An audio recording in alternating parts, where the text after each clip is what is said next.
So the FIFA club world cup is going on और transfer window भी तो on है, तो इन सब पर इंसाइट्स लेंगे मैच के बाद फुटबॉल एडिशन में with a very own Ish Khera के साथ। So Ish, what's up? Hi Neve, how are you doing? Good to be back. Absolutely great Ish. और अभी आपसे जितने भी इंसाइट्स मिलने वाले हैं उसके बाद तो और भी ज्यादा अच्छे हो जाएंगे। तो ये शुरू करते हैं आज के मैच की बात फुटबॉल एडिशन के एपिसोड की। तो सबसे पहला जो क्वेश्चन है वो यही है कि लियोनेल मेसी की इंटर मियामी पाल्मेरास के अगेंस्ट भले ही 2 गोल से लीड कर रही थी, लेकिन वो लीड उन्होंने अपने हाथ से जाने दी और उस ड्रॉ के साथ अब वो क्लब वर्ल्ड कप के नॉकआउट स्टेज के लिए क्वालिफाई कर चुके हैं। MLS क्लब अब राउंड ऑफ 16 में यूरोपियन चैंपियंस पीएसजी को फेस करेगा। ये कह सकते हैं कि मेसी और उनकी टीम के लिए अब तक का सबसे बड़ा चैलेंज होगा। वो नॉकआउट स्टेज तक पहुंचने के लिए अच्छा खेले हैं, ये हम सब ने देखा है, बट क्या वो पीएसजी को हरा सकते हैं? आपका इस पर अपना क्या टेक है या थॉट है? यार पहले तो I was surprised, pleasantly surprised that Inter Miami has gone through to the round of 16 because the teams which they were facing in the round of 16 were so tough, so competitive and to be really honest हमने discuss भी किया था कि ज़्यादा chances मेरे को नहीं लग रहे हैं इंटर मायामी के क्वालिफाई करने के, but they had the super power, the super cheat code which is Lionel Messi and Luis Suarez who literally powered them through। भाई यूरोपियन टीम्स को हरा रहे हैं एंड ऑलमोस्ट एक कोपा लिबर्टाडोरेस विनर को हरा रहे हैं और 2-0 against that team was also not, मतलब we did not expect that Inter Miami would score the 2 goals। So firstly congratulations to them for qualifying to the round of 16, but वही है ना, वो 2-0 की लीड से they would have faced a relatively easier opponent। But अगर वो and में जब इक्वलाइज हो गया लास्ट के 5-10 मिनट में पूरा टेबल का पोजीशन चेंज हो गया, now they face PSG are champions league winners, they won the league, they won the domestic cup, probably 2 or 3 players in the squad are in contention to win the Ballon d'Or award, so it will be really difficult right now. Anything can happen, you can't predict anything when it comes to the football, but Ish, if you had to rate chances of Inter Miami beating PSG out of 10, तो आप क्या rating देंगे? Probably 2 या 3 दूंगा यार, because PSG is very strong। Luis Enrique का style of play is absolutely amazing, उनकी midfield is absolutely crazy, so I would give it a 2। 2 is very less। देखते हैं क्या होता है, बट ईश वहीं अगर हम बात करें पाल्मेरास की, तो वो एक टाइम पर 2 गोल से ट्रेल कर रहे थे, बट उन्होंने मैच ड्रॉ कर लिया। इस टूर्नामेंट में अभी तक साउथ अमेरिकन टीम में से ब्राजीलियन टीम्स काफी इंप्रेसिव रही हैं। बोटाफोगो, पाल्मेरास, फ्लेमिंगो, तीनों टीम्स ने राउंड ऑफ 16 में जगह बना ली है। Did you expect such a good showing from these sides? यार टू बी ऑनेस्ट, मतलब मेरे को यही लग रहा था कि राउंड ऑफ 16 में ना around 10 out of 12 will be the European teams and बाकी ये 3-4 ब्राजीलियन टीम्स होंगी एंड मतलब बाकी जो भी 1-2 प्लेसेस बचे वो कोई और टीम ले लेगा। So in my mind the level of quality of football UEFA में सबसे हाईएस्ट होता है, followed by South American team, जैसे आप बोल रहे हो कि ब्राजीलियन टीम्स ने तबाही मचा दी। So this was something which I expected, but now they face a very big challenge in the round of 16, so let's see how well do they do in the coming matches। Yes, let's see how the things will unfold for them। But ईश, अगर ये जो तीनों टीमें हैं, Botafogo, Palmeiras और flamingo, अगर मैं इन टीमों में से आपको पिक करने के लिए कहूँ कि क्वार्टर फाइनल में कौन सी टीम पहुंच सकती है, तो आपके अकॉर्डिंग वो कौन सी टीम होगी? यार so the problem here is कि राउंड ऑफ 16 में बोटाफोगो और फ्लेमिंगो आपस में खेल रहे, नहीं सॉरी, बोटाफोगो और पाल्मेरास आपस में खेल रहे हैं, उनमें से एक ही टीम जाएगी क्वार्टर फाइनल में and Flamengo are playing Bayern Munich. तो वहां पे फ्लेमिंगो और बायर्न म्यूनिख में I will want to give the edge to Bayern Munich because of course Bayern Munich is a German giant, तो maybe Flamengo don't qualify there and यहाँ पे it will be a 50-50 यार, because Palmeiras is a very good team and Botafogo defeated PSG as well, so 50-50 है अभी। for name's sake let's go with Palmeiras। Palmeiras। But ईश, अब बात कर रहे थे ट्रांसफर विंडो की। So Liverpool have spent big in the transfer window by roping in Florian Wirtz and Jeremie Frimpong, while Milos Kerkez is also set to join them। ये तो कहना पड़ेगा कि प्रीमियर लीग चैंपियन टीम ने ये जो inclusions किए हैं ये बहुत सोच समझकर किए गए हैं। लेकिन इसका मतलब ये है कि रेड्स को टीम से अब कुछ नामों को बाहर भी करना पड़ेगा, विच इज ऑब्वियस। अगर आप किसी को लाएंगे तो आपको किसी को बाहर भी करना होगा। तो आपके अकॉर्डिंग वो प्लेयर्स कौन से होंगे जिनका एन फील्ड में अब कोई फ्यूचर नहीं है और आने वाले हफ्तों में उन्हें क्लब से बाहर किया जा सकता है? Those names I want. यार देखो, ट्रेंड तो वैसे ही जा चुका है, he is left for Real Madrid, he is playing for Real Madrid, तो एक एग्जिट तो वो हो गया।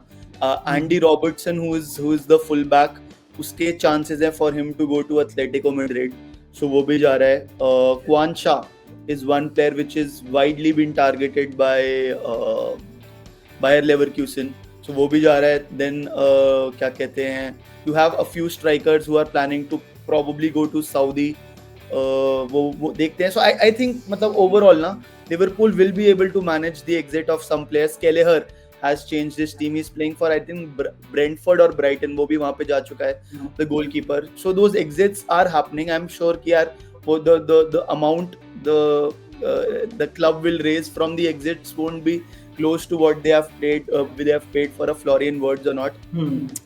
But each Barcelona have been linked with a move to sign Swedish talent Rooney. अब तक हमने उन्हें जितना खेलते हुए देखा है, उससे तो एक बात साफ है कि ये एक्साइटिंग टैलेंट है जो अभी तक दिखता है उनके गेम से। अगर बार्सिलोना उनको साइन कर ले तो एक अच्छा मूव माना जाएगा, लेकिन अगर आप रूनी की जगह होते तो क्या आप सच में इस डिसीजन को सही समझते या गलत समझते? आपका इस पर अपना क्या टेक होता इफ यू वर रूनी? यार तो रूनी बाजी is a very very talented player and लोग उसको मतलब अब अगेन हाइप तो थोड़ा कर ही देते हैं, but they are saying he can follow the footsteps of a Lionel Messi also, the way he dribbles the ball, उसकी मूवमेंट देखकर।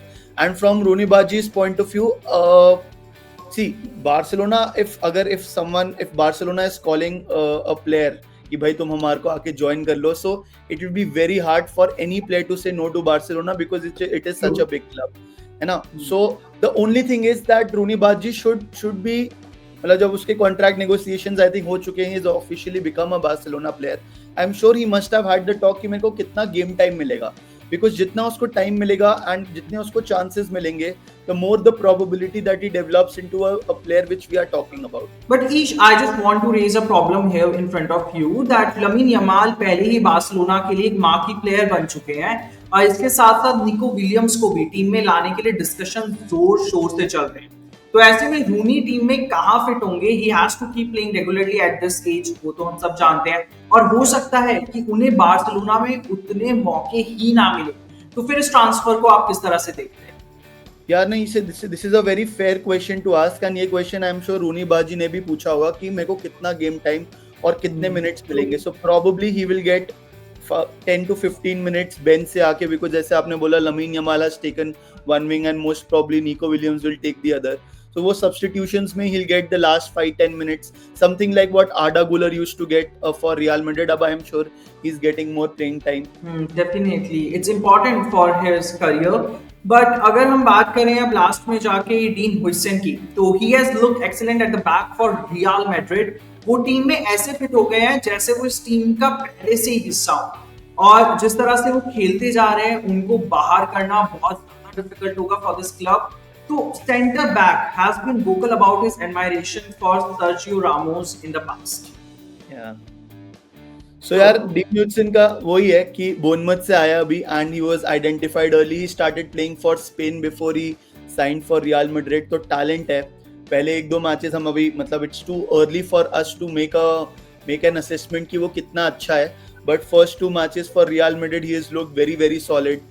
जैसे उसने बोला Sergio Ramos is his idol, so he's following the footsteps. He's looked solid and I'm sure जितना time मिलेगा उसको he'll keep on getting better. He's a Xabi Alonso signing and मतलब I wish him all the best. मेरे को बड़ा मजा आता है उसको खेलते हुए देखने में। मजा बिल्कुल ठीक है, ये शो तो हम सबको आता है, लेकिन एक बहुत इंपॉर्टेंट क्वेश्चन है उन्हीं से जुड़ा हुआ, और वो क्वेश्चन ये है कि क्या आपको लगता है कि हुइसन में वो कैपेबिलिटी है कि वो फ्यूचर में रियल मैड्रिड जैसे क्लब को लीड कर सके, उसके कैप्टन बन सके? और क्लब वर्ल्ड कप में खेले गए 2 मैचेस के बाद आपने उनमें क्या कुछ खास बातें नोटिस की है? यार सी कैप्टेंसी का तो like I would reserve my comments right now because it's too early for me to say. अभी join किया, he is young, he's technically solid, headers wise he's quite good, जो कि हमने देखा पहले 2 matches में. So if he's consistent over a period of time, yes, he possesses those leadership qualities. You see him shouting on the pitch, you see him controlling the defense. अभी तो Asensio का पिछले मैच में red card हो गया था, but we still saw his resolve, his resilience जो dean ह्यूजसन ने दिखाया.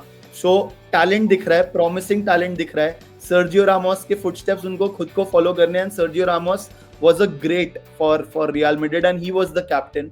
सो डिजायर है, पोटेंशियल है, बस वही एक कंसिस्टेंसी आपको दिखानी पड़ेगी. एंड मतलब से इफ ही इज सक्सेसफुल से 5-7 years down the line, you never know, he can and up leading the side. देखना इंटरेस्टिंग होगा कि डाउन द लाइन वो 5-6 सालों में, वो 7-8 सालों में किस तरह से उनका करियर अनफोल्ड होता है. But thank you so much Ish, that's it. आज के लिए इतना ही. बट बहुत मजा आया. क्लब वर्ल्ड कप जो है वो चल रहा है और राउंड ऑफ 16 में जगह बनाने की जो जद्दोजहद है वो टीम्स की जा रही है. लेकिन आगे आने वाले वीक में भी क्लब वर्ल्ड कप और ट्रांसफर से जुड़ी हुई सारी बातें आपसे करेंगे. Once again thank you so much Ish for your valuable insights. Thank you so much, Neef, for having me. It was fun.